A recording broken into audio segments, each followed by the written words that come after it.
So the issue I'm about to show has been a bit of a long time issue with Boxcutter. So here we are in an older version of Blender with an older version of Boxcutter.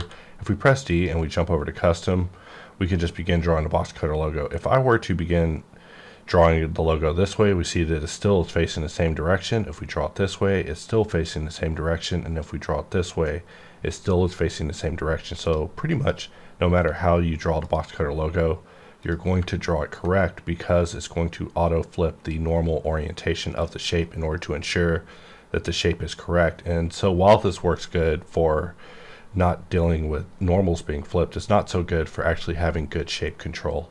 So let's minimize this, and we're back over in the other version of Blender where I can just make a new file. And if I press D and jump over to custom, previous to what I was just showing, we now draw the logo.